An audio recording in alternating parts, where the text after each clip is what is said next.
Hi friends, welcome back to my channel. This is Khyati Soni और आप देख रहे हैं केदारनाथ पार्ट 2। फर्स्ट आपने नहीं देखा है तो जाओ और जाके देख लो। फर्स्ट पार्ट के एंड में हम देहरादून एयरपोर्ट पहुंच चुके थे। वहां से निकल के हमें जाना है ऋषिकेश। उसके लिए आपको करनी पड़ेगी टैक्सी, और टैक्सी वहां से ही मिल जाएंगी। अगर आपकी बुक है तो ओके, अगर नहीं है तो वहाँ से मिल जाती है, कोई दिक्कत नहीं है।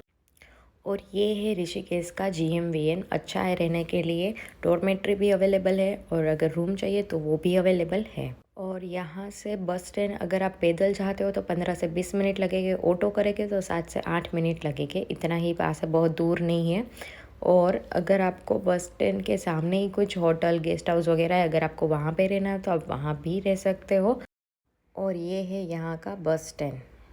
और बस स्टैंड के सामने यहाँ पे बहुत सारी शॉप भी है। अगर आपको कुछ खाना वगैरह हो तो आप यहाँ से कुछ भी ले सकते हो, पानी नाश्ता खाना हो कुछ भी मिल जाएगा यहाँ से। और अब यहाँ से मैं जा रही हूँ जानकी झूला, क्योंकि मुझे जाना था लक्ष्मण झूला लेकिन वो बंद था किसी वजह से, पता नहीं, तो मैं जा रही थी जानकी झूला।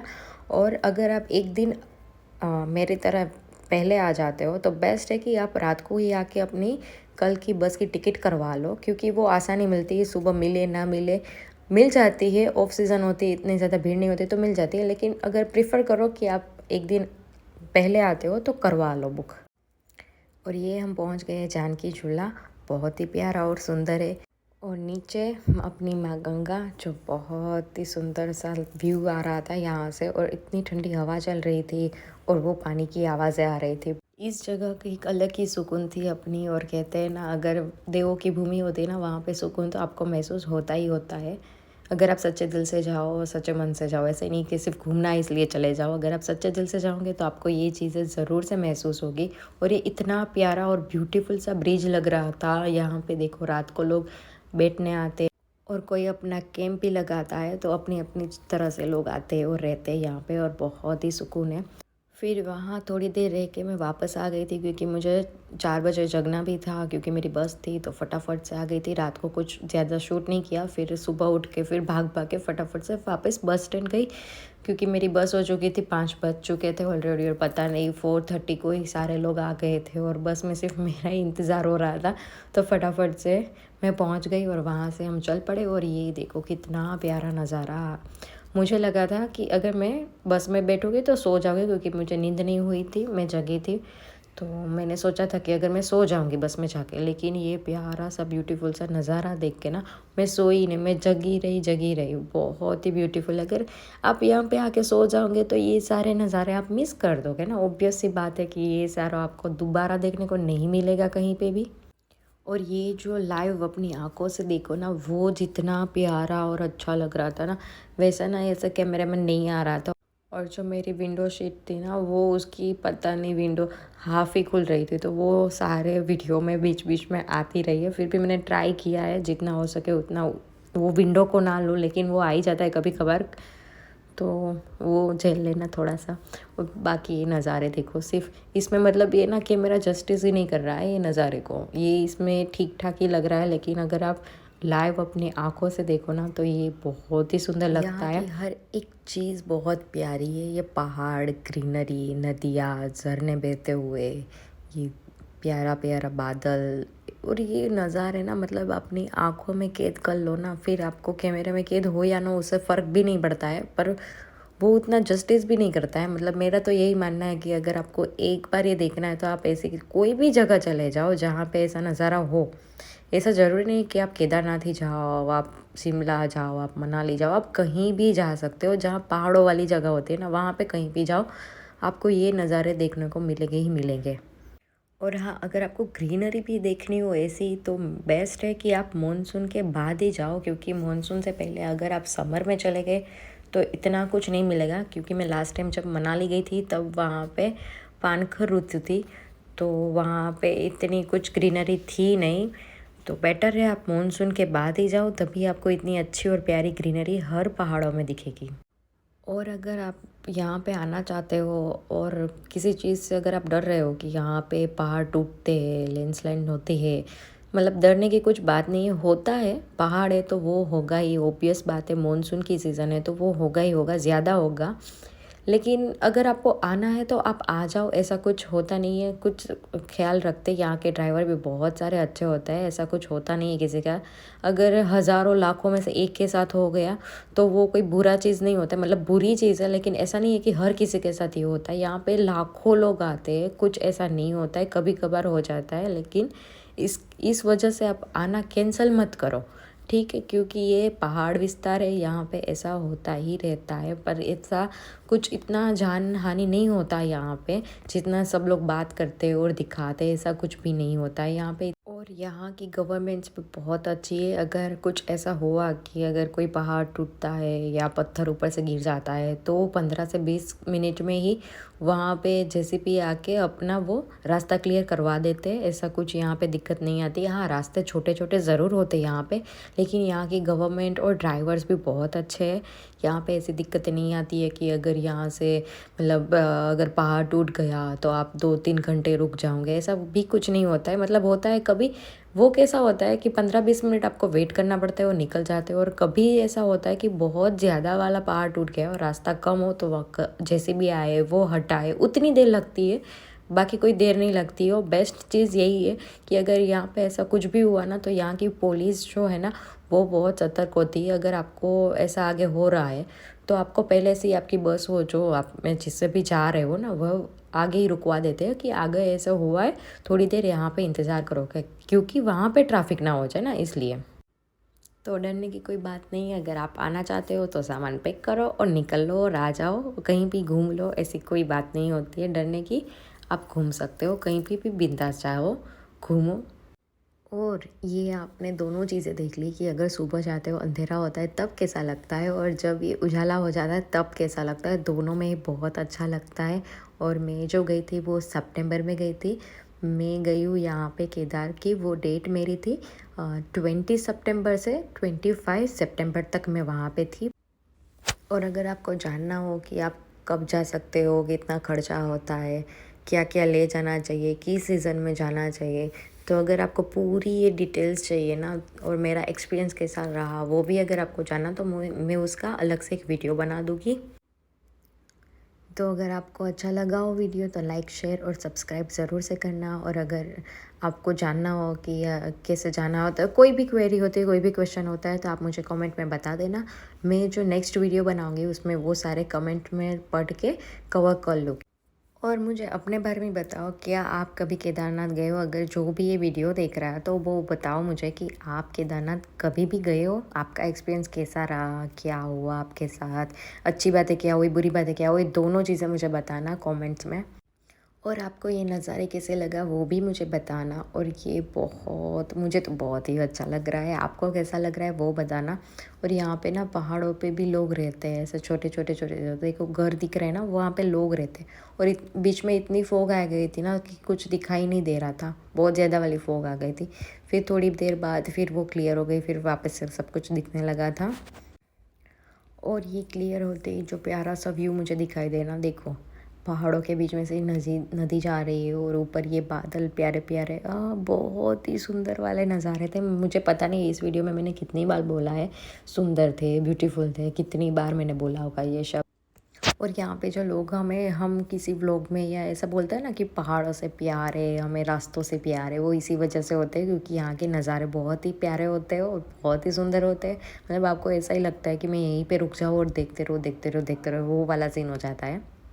और जो भी मेरी वीडियो देख रहा हो या फ्यूचर में कभी भी देखेगा तो मुझे कमेंट में बताना कि आप पहाड़ों से हो। अगर आप हो पहाड़ों से तो आप किस जगह से हो वो बता देना। और ये प्यारा सा सुंदर सा महादेव का मंदिर बीच में था, छोटू सा। और ये ना एक चीज़ बहुत गंदी हो रही थी क्योंकि बहुत प्यारे से नज़ारे आ रहे थे ना, तो मैं ऐसे ही देख रही थी। और जब मैं अपने कैमरा ऑन करती ना तब तक वो नज़ारे चले जाते हैं। आपके साथ भी ऐसा हुआ है तो मुझे बताना।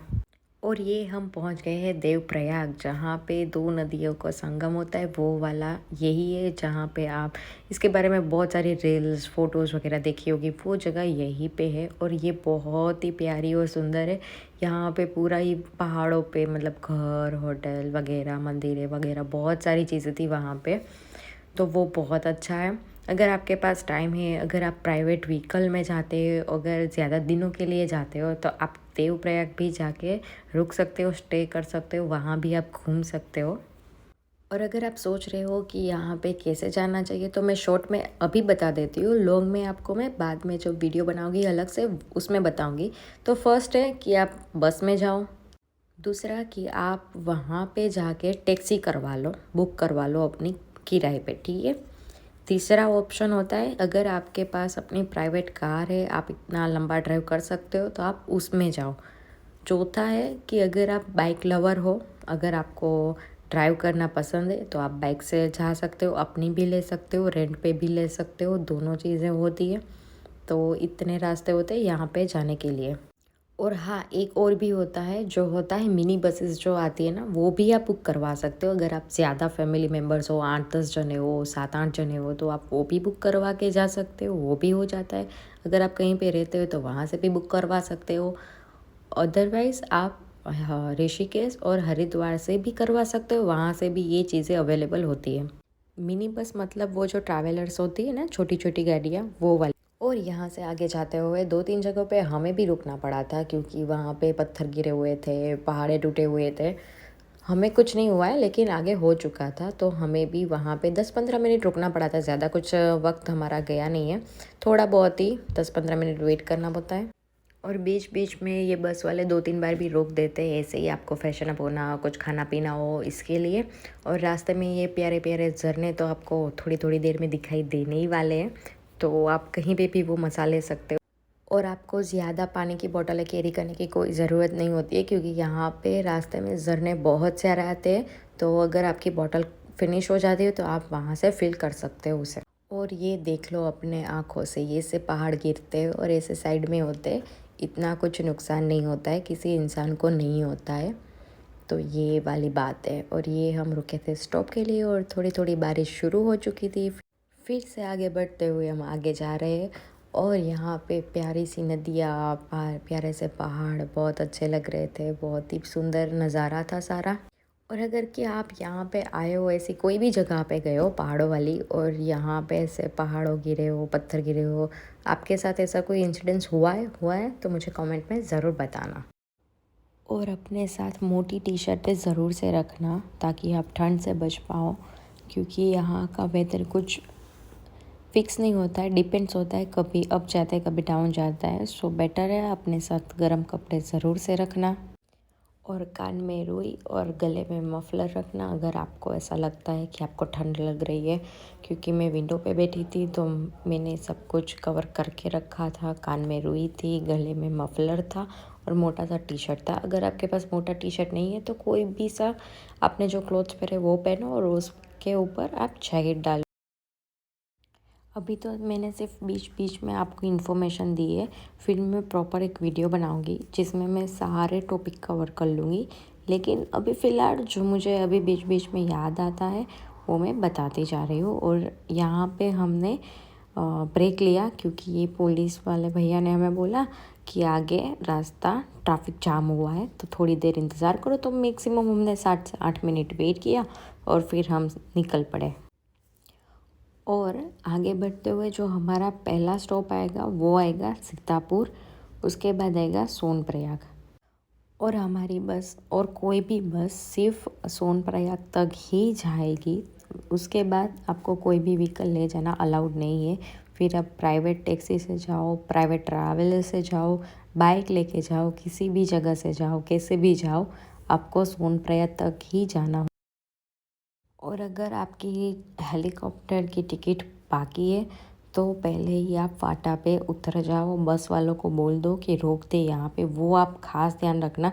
क्योंकि अगर आप एक बार सोनप्रयाग पहुँच गए तो आपको वापस आना बहुत ही डिफ़िकल्ट हो जाएगा। फिर वापस आना होगा, फिर वापस जाना होगा वहीं पे, अगर आपकी टिकट नहीं हुई तो बेस्ट है कि आप या तो ऑनलाइन करवा लो या ऑफलाइन भी करवाना हो तो पहले फाटा पे ही आप उतर जाओ।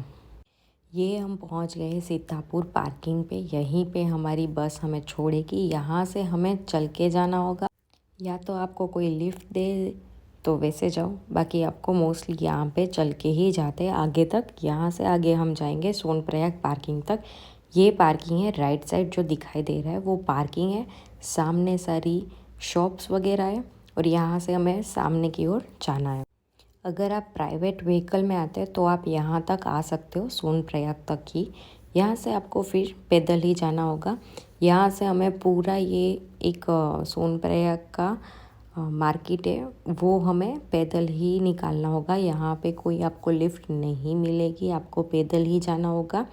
और यहाँ से ये पूरा आपको पैदल चलते हुए जाना है और आप पहुँच जाओगे मार्केट के उस पार। जब आप उस पार पहुँच जाओगे तब आपको गाड़ियाँ मिलेगी वहाँ से। और यहाँ पे भी शॉप्स और होटल्स है, तो आप यहाँ पे भी स्टे कर सकते हो। और आगे आपको जो गाड़ियाँ मिलेगी वो आपसे, और वो 50 रुपीज़ लेके पर पर्सन। तो यहाँ पे आते ही आपको बहुत ज़्यादा अपने आप से खुद से ही चलना होता है, तो बेटर है कि आप अपने साथ कम से कम सामान रखिए, जितना ज़रूरी है उतना ही अपने साथ रखिए, एक्स्ट्रा सामान कैरी मत करना। और अब ये हम पहुँच गए एंड तक। यहाँ पे जो बोर्ड दिखाई देगा उसके पार हम जाएंगे तो हमें वहाँ से गाड़ियाँ मिल जाएंगी। और यहाँ सिर्फ यही गाड़ी आपको मिलेगी, तो आपको इसी में बैठ के जाना है और ये आपको गौरी कुंड तक पहुँचा देगी। उसके बाद ये भी गाड़ियाँ नहीं जाती, वहीं से आपको फिर से पैदल ही जाना होगा। और अगर आप 6-7 बजे पहुँचते हो गौरी कुंड तो बेटर है कि आप वहाँ पे स्टे ले लो, क्योंकि रात हो जाएगी, वहाँ पे कुछ दिखाई नहीं देगा, तो बेटर है। और सेफ्टी के साथ जाओ अगर आपको ट्रैकिंग करना है तो, लेकिन ये रात का रिस्क मत लेना, इसलिए बेटर है आप स्टे ले लो।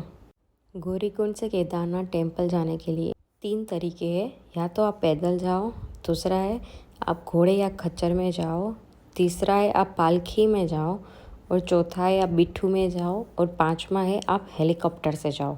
ये 5 रास्ते होते हैं ऊपर केदारनाथ मंदिर तक जाने के लिए। और अगर आप गौरीकुंड में स्टे कर रहे हो मेरी तरह, तो बेटर है कि आप रात को ही अपना घोड़ा ले लो, किसी से वहाँ बात कर लो, आप जहाँ पे रुके हो उनसे बात कर लो, या अपने आपसे किसी को ढूंढ के बात कर लो, वहाँ पे मिल ही जाता है, ऐसा कुछ नहीं होता है कि नहीं मिलता। और ये हम पहुँच गए केदारनाथ, ये लास्ट स्टॉप है, यहीं तक बोलेरो आती है। यहाँ से आगे हमें पैदल ही जाना होता है, लिखा हुआ है 16, लेकिन ये पैदल मार्ग असल में 23 किलोमीटर्स का है। वैसे मैंने वहीं से सुना हुआ है, मुझे भी नहीं पता था, मुझे उन्हीं लोग जो वहाँ पे रहते हैं उन्होंने मुझे बोला है कि जब ये बाढ़ आई थी और फिर सब टूट गया था, फिर वापस बना, तो ये रास्ता लंबा हो गया है। और यहाँ पे ही नीचे गौरी कुंड है, जो गर्म कुंड कहते हैं वही है। तो ये गौरी कुंड भी और यहाँ से केदारनाथ की यात्रा भी स्टार्ट हो जाती है, तो आप दोनों कह सकते हो। और यहाँ पे मैंने रूम लिया है, ये मेरा रूम का व्यू। अभी लाइट नहीं है, अगर लाइट आएंगी तो मैं बाद में एक क्लिप डाल दूँगी उसकी। अच्छे से अच्छा रूम यही है, इससे ज़्यादा अच्छा शायद ही आपको मिले, तो इससे ज़्यादा एक्सपेक्टेशन मत रखना। यहाँ पे यही चीज़ें मिलती है, इससे ज़्यादा अच्छी हो तो बेस्ट है, अगर नहीं है तो इसी में काम चलाओ। और मिलते हैं हम अगले नेक्स्ट पार्ट में। यहाँ से हम जाएंगे केदारनाथ टेम्पल, वो मैं आपको बताऊँगी नेक्स्ट में। तब तक के लिए बने रहना और सब्सक्राइब कर देना। और बाथरूम भी अच्छे है, काफ़ी मोटे हैं, लेकिन यहाँ पे ठंड है तो नहाना आपके ऊपर डिपेंड है। मिलते हैं नेक्स्ट वीडियो में, बाय बाय।